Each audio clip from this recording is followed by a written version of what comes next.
नमस्कार बच्चों, मैं Vinod Kumar Singh, Saint Joseph school Itarhi. ठीक है, आज हम लोग पढ़ेंगे नाइट्रोजन चक्र के बारे में। ठीक है, किताब में फिगर दिया हुआ है, आप लोग फिगर उसको देख लीजिएगा। हम यहाँ बता देते हैं इसके बारे में।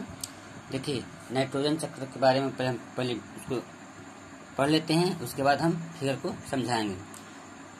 चूँकि हम जानते हैं कि वायुमंडल में सबसे अधिक जो गैस पाया जाता है वो कौन सा गैस होता है? नाइट्रोजन। ठीक है, कितना प्रतिशत? तो 78%। वायुमंडल में 78% नाइट्रोजन पाया जाता है, 21% ऑक्सीजन पाया जाता है। तो और शेष जो 1% है उसमें बाकी सभी गैस, इन दोनों को छोड़कर, यानी नाइट्रोजन और ऑक्सीजन को छोड़कर शेष जितने गैस हैं वो 1% के अंदर ही आते हैं। अब अनुमान लगा लीजिए कितना कितना आते होंगे पॉइंट में कर करके। जैसे कार्बन को होता है 0.03 इस टाइप का। उसी तरह सबसे अधिक मात्रा में क्या पाया जाता है? नाइट्रोजन, वो भी कितना? 78%। ठीक है, और जो ऑक्सीजन है वो कितना पाया जाता है? 21%। कहीं कहीं किताब में लिखा है 20.99, उसको भी 21 ही मान लीजिएगा। ठीक है, और जो 1% होता है वो क्या होता है? इन दोनों को छोड़कर जितने गैस होते हैं वो सब 1% के अंदर आते हैं। ठीक है, क्योंकि हम जानते हैं कि नाइट्रोजन गैस की मात्रा अधिक पाई जाती है। नाइट्रोजन सभी सजीवों का आवश्यक क्या है? संघटक है। नाइट्रोजन जो है सभी सजीवों का आवश्यक घटक है। यह सजीवों के शरीर में संश्लेषित होने वाले अनेक जटिल पदार्थों का अभिन्न अवयव है। ठीक है, क्या है ये? जटिल पदार्थों का अभिन्न अवयव है, मतलब तत्व होता है। सजीवों में यह प्रोटीन, विटामिन, ठीक है, न्यूक्लिक एसिड, क्लोरोफिल आदि में अनिवार्य रूप से यह उपस्थित होता है। लेकिन खास बात यह है कि वायुमंडल में प्रचुरता से उपलब्ध होने के बाद भी सजीव इसका उपयोग सीधे तौर पे नहीं कर सकता है।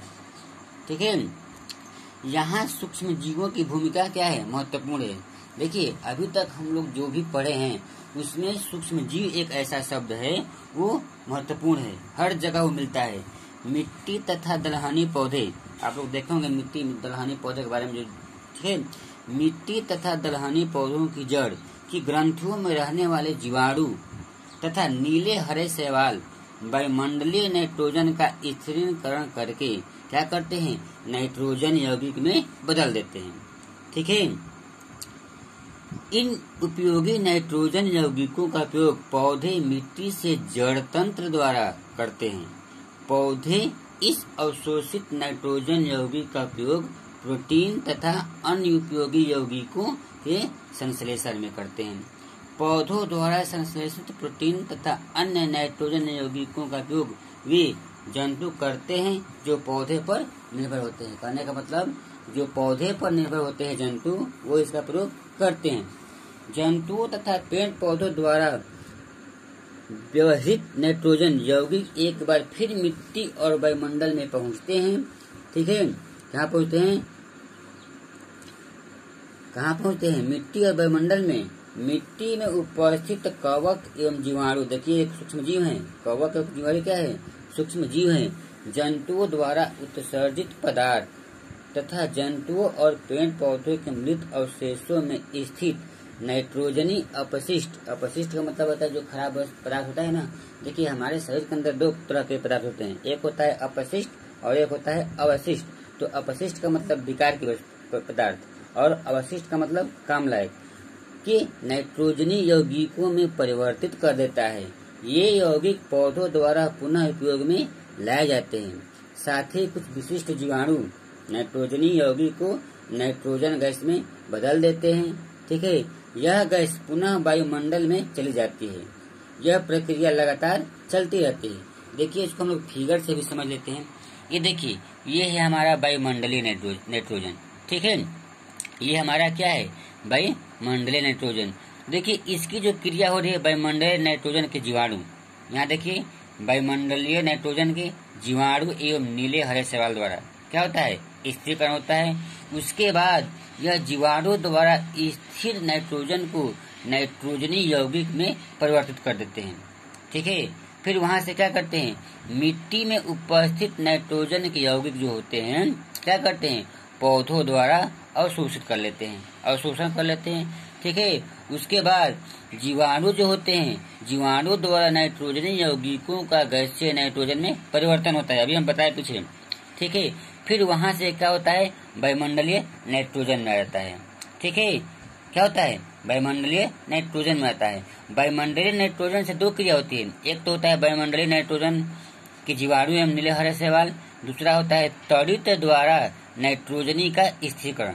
ठीक है, यहाँ से दो क्रिया होती हैं, एक क्रिया होती है वायुमंडलीय नाइट्रोजन का जीवाणु और दूसरा होता है त्वरित द्वारा नाइट्रोजन स्थिरीकरण। ठीक है, फिर ये जो होता है जीवाणु द्वारा स्थिर होता है और लास्ट में क्या आता है, मिट्टी में उपस्थित होते हैं नाइट्रोजन के यौगिक, और जो ये क्रिया होता है त्वरित द्वारा, ये भी उसी में आता है।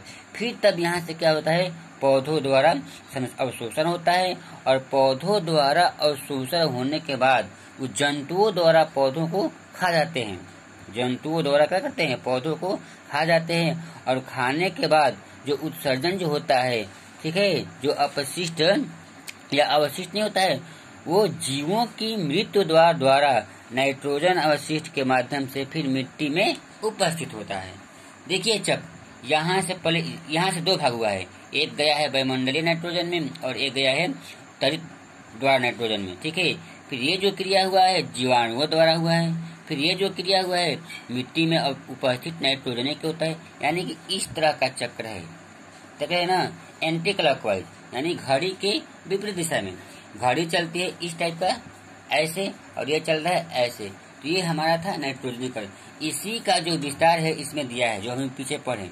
ठीक है, तो कैसे कैसे हुआ है इसको आप लोग पढ़ भी सकते हैं या फिर यहाँ फिगर से आप लोग समझ भी सकते हैं।